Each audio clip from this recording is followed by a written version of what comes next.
So my name is Thandi Masuku. I represent IBM. I've worked with them for 13 years, and I'm also part of the LGBT network at IBM. Yeah, it's always been a puzzle for me as well because, I mean, our constitution is better even than the US constitution, for example. But they really find it hard to thrive in South Africa on those issues.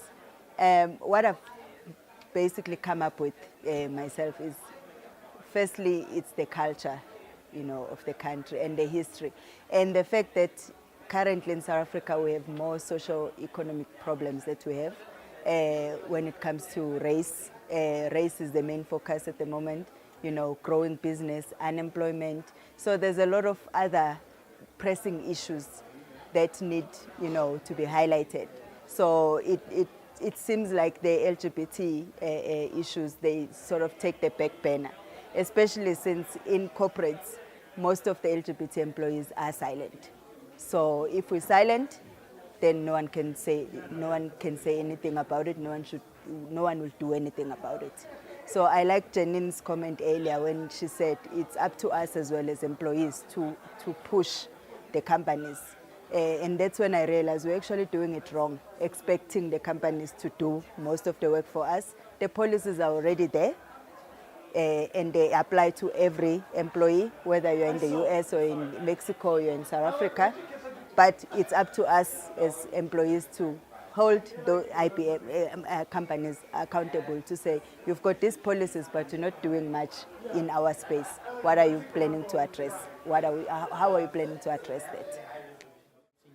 Yes, I think that's another key thing that we're missing in South Africa. Executives and VPs who are out in the workplace.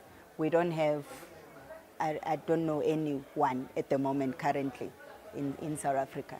So I think until we get there, that's when we're really going to see change, because that person, will be able to be an ambassador for the rest of us as well. And maybe encourage other executives to also come up, because I don't believe we don't have a gay or lesbian, executive. I just believe that they are not out yet. So I think that will make a huge difference. It made a difference at IBM even. We have about 44 out executives around the world. And that gets documented and celebrated every year. And those executives also mentor LGBT employees as well on how to be an exec, because most of the time we're worried about, if I come out, I won't get equal opportunities.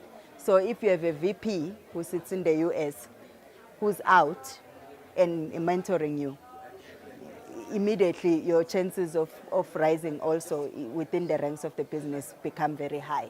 So I think that's one thing that IBM has done very well as well. It is a must to have this.